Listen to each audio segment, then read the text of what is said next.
حکایت نمبر 10 ہے اور انشاءاللہ تبارک و تعالیٰ روزانہ آپ کے لیے حکایات جو پیش کی جاتی ہیں ہمارے چینل کو سبسکرائب کریں۔ انشاءاللہ تبارک و تعالیٰ اسلامی حکایات آپ کے لیے پیش کی جائیں گی۔ تو آج کی حکایت ہے رکانہ پہلوان۔ بنی ہاشم میں مشرک رکانہ نامی بڑا زبردست اور دلیر پہلوان تھا۔ اس کا ریکارڈ تھا کہ اسے کسی نے نہ گرایا تھا۔ وہ جنگ میں جسے نستم کہتے ہیں کہا کرتا تھا، بکریاں چراتا تھا اور بڑا مالدار تھا۔ ایک دن حضور صلی اللہ علیہ وسلم اس کی طرف جا نکلے۔ رکانہ نے آپ کو دیکھا تو آپ کے پاس آ کر کہنے لگا، اے محمد، تو ہی وہ ہے جو ہمارے لات و عزیٰ کی توہین تحقیر کرتا ہے اور اپنے ایک خدا کی بڑائی بیان کرتا ہے۔ اگر میرا تجھ سے تعلق رحمی نہ ہوتا تو آج میں تجھے مار ڈالتا۔ آ میرے ساتھ کشتی تو کر، تو اپنے خدا کو پکار، میں اپنے لات و عزیٰ کو پکارتا ہوں، دیکھیں تو ہمارے خدا میں کتنی طاقت ہے۔ حضور نے فرمایا، رکانہ اگر کشتی کرنا ہے تو چل، میں تیار ہوں۔ رکانہ نے یہ جواب سن کر اول تو حیران ہوا اور پھر بڑے غرور کے ساتھ مقابلے میں کھڑا ہوا۔ حضور نے پہلے ہی جھپٹ میں اسے گرا دیا اور اس کے سینے پر بیٹھ گئے۔ رکانہ نے عمر میں پہلی مرتبہ گرا کر بڑا شرمندہ ہوا اور حیران بھی ہوا اور بولا، اے محمد، میرے سینے سے اٹھ کر کھڑا ہو، میرے لات و ذات نے میری طرف دھیان نہیں کیا، ایک بار اور موقع دو اور آؤ دوسری مرتبہ کشتی لڑیں۔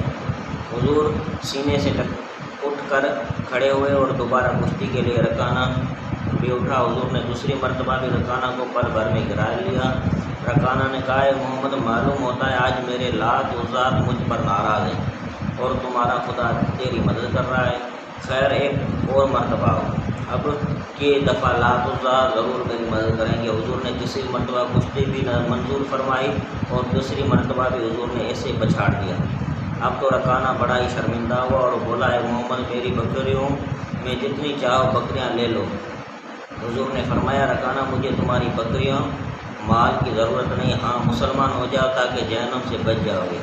وہ بولا، محمد، مسلمان تو ہو جاؤں مگر نفس جھجکتا ہے کہ مدینہ اور انواع کی عورتیں اور بچے کہیں گے کہ اتنے بڑے پہلوان نے شکست کھا لی اور مسلمان ہو گئے۔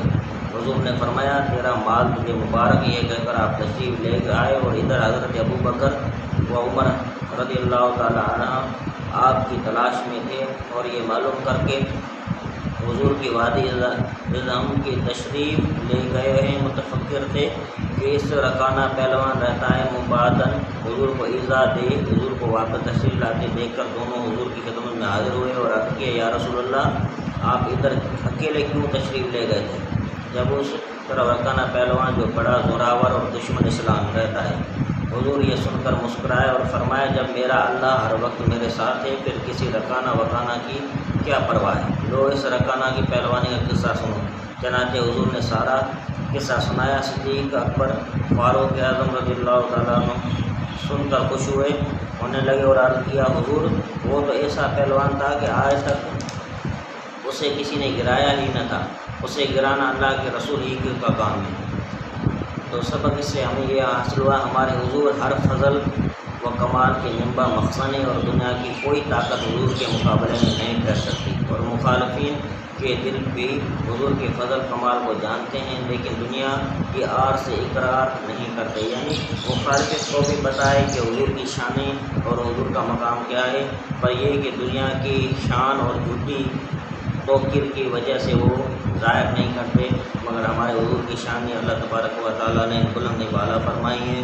تو انشاءاللہ تعالیٰ یہ حکایت کا سلسلہ جاری رہے گا اور آپ سے یہی عرض ہے کہ ہمارے چینل کو سبسکرائب کریں تاکہ آپ کو اسلامی اور سچی حکایات ملتی ہیں۔